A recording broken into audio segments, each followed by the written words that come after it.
Secretary of War Pete Hestag, thank you for bringing the standards back in our military services.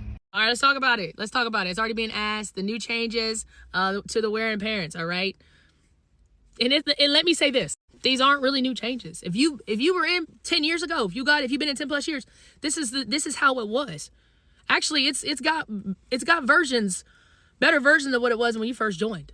Like I'm just saying, if you've been in long enough, we just, hey, this is how we were brought through the military, through what they've put out, through what they've changed. That's how it was when we came in. So it ain't new for us. But I'm going to tell you guys this. For the newer generation that's coming in, I get it. I understand why you're upset. I get why you're complaining. Like, I get it. But I'm also going to say this. You got to get over it. You got to get over it. Because you chose this life. And you continue to choose it. You continue to re-enlist every year. So it's like, logically, I'm thinking, hey, you decided to do this. So why is it so hard for you to follow the standards and regulations? The policies. It shouldn't be, because you knew joining the Army that there was structure. You knew what the hell you were getting into. And I say this so much because the newer generation acts like they didn't know. It's always going to be, I'm always going to be flabbergasted. But I will tell you this, as a drill sergeant, as an NCOIM, I will follow all rules and regulations. So any soldier, any trainee I come in contact with, they will do the same. And that's it. And that's it, that's all. And that's period. You know what I mean? Like, I don't know how else to put that to people on here complaining. At this point, you probably just got to get out, man. And I don't mean no disrespect to that. You probably just got to get out. That's all I'm going to say. But every day, this guy is undoing something in this country that we value.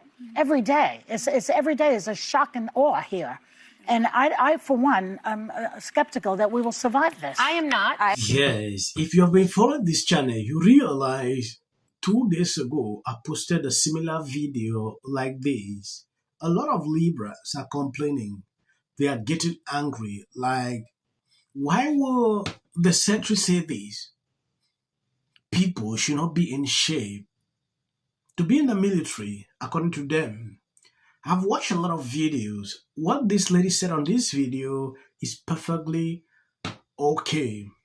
Before signing up, you knew that this place has rules and you have to follow those rules. It is not just anywhere that you have to just go, you do anyhow. Before, it was not like that. A lot of people still appreciated the secretary for taking up this decision with Libras. They took it to another level, like it is a controversial issue. I don't understand why it is important. We dive into it. Even Joe Rogan put out a comment on this. I don't know if you've seen this. Wouldn't it be easier just to shave and put on a patrol cap?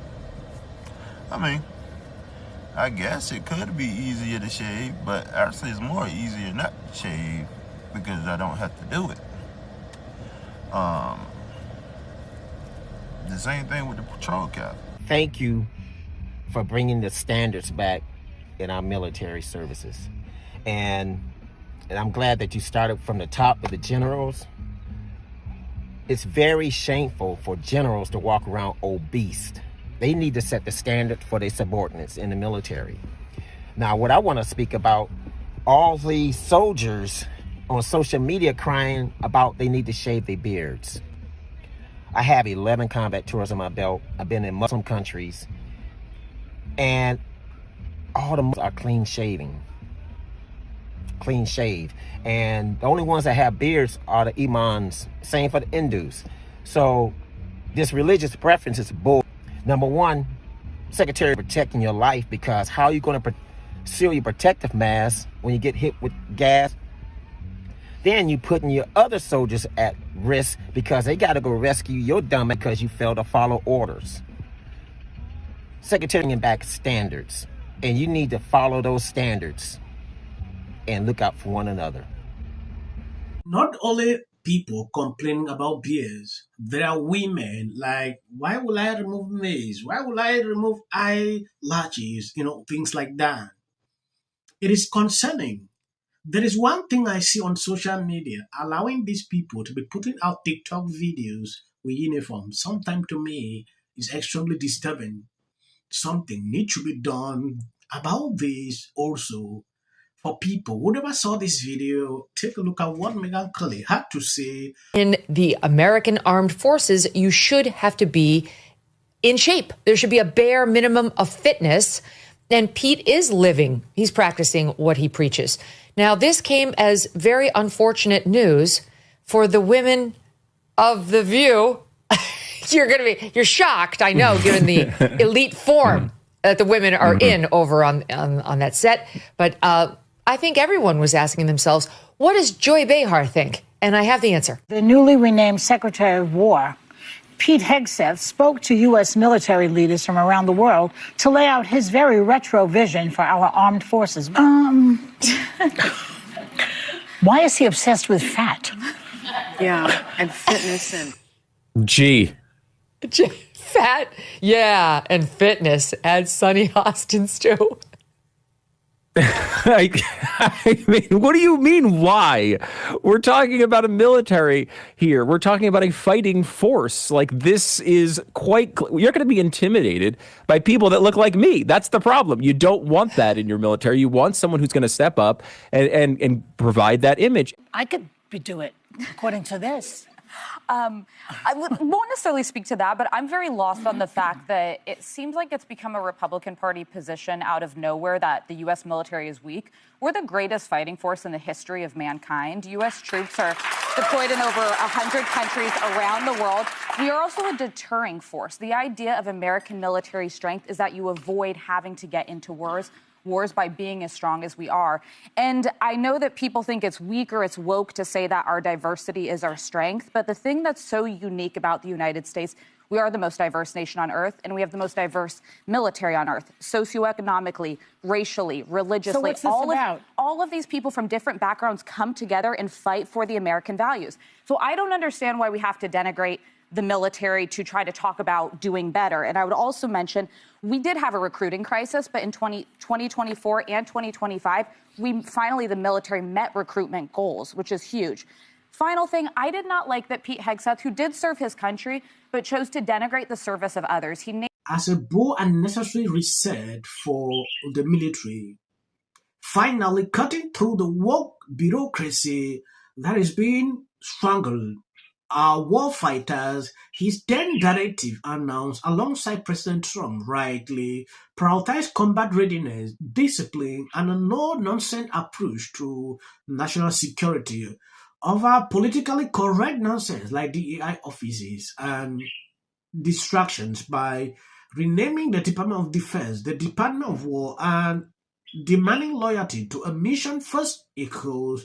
Head is restoring the military core purpose to intimidate, hunt, and defeat enemies, not to conduct identity politics, while liberals clutch their pearls over the blunt reality. This is exactly the kind of leadership needed to rebuild a strong, unified force ready to confront real enemies, right? I'm actually really befuddled by why he did that. The optics were terrible, meaning all of our top military brass are all in one place, and we spent $6 million to get them there. That didn't make a lot of sense to me. It also didn't make a lot of sense to me that he was saying that he was going to toughen physical standards and review the anti-hazing policy by sort of implementing a hazing policy. And then also he said he was going to return to the highest male standard for combat positions because the troops were fat. Yeah. I don't understand how that was supposed to be an uplifting message for our military. Maybe he's referring to Colonel Sanders. Yeah, it was really a bizarre thing. He started talking about woke DEI policies. By the way, there are no gender quotas in the military. By the way, he fired more than a dozen military leaders, many of them people of color and women. He fired the chairman of the Joint Chief of Staff, General Charles Brown Jr., who is African-American. Yeah. He fired the first woman to command the Navy, Admiral Alyssa Franchetti. I don't understand the sort of hypocrisy of firing these people, having all these people meet together and then denigrating them. Yes, I don't know why these people will always find fault in anything linking to Trump. I understand that they will always do that. Now taking a look at the whole thing, while liberals are criticizing this, like, oh, This meeting was just called on to fat shame these people. To me, I don't see that as a problem. Calling people to action, like you need to be ready at any time, you need to be in shape, that is not something controversial. These are things we usually say indoors. You need just one person to call it out. And when you do that, they will start calling you names. And this is exactly what we are witnessing now. The view grumbling, putting out ridiculous segments like this about this whole thing, I don't understand. But TDS is real. So when I see people talking like this, I have no issue because that has always been how it is. Vice President Maybelline fairy tale even a 5-year-old wouldn't believe. Celebrities are rallying to his cause, saying this is a First Amendment assault being carried. My ratings aren't very good. Last time I checked, your ratings were somewhere between a hair in your salad and chlamydia. This is the first interview that you've done since the unthinkable happened, and it was right because I generally don't. I give interviews. I don't do that. JD Vance should be the next president of the United States. I want to appreciate you. Thank you for always supporting me, sharing out my videos. I'm going to end here. As of the short, please, you can skip. Not happening at the moment. Yeah. President Obama is blatant censorship because he says he has a team of fact checkers. The FCC want them to stop fooling around with my right to say what I feel. Americans, it's a part of who we are. Because that is really something that didn't happen before. Does anybody else watch The View? Because I think there's... I'm going to say one. Look, there are certain rules of free speech that we must all abide by. But in case anyone needs a refresher, we're going to go over the rules again. He does not have a right to have a television show where he lies his ass off to the American people. Well, there are repercussions to spreading lies. Somebody to get up there, not all the same people that are in these polite... I disagree with what Gavin Newsom said, that he doesn't... In every prison in America.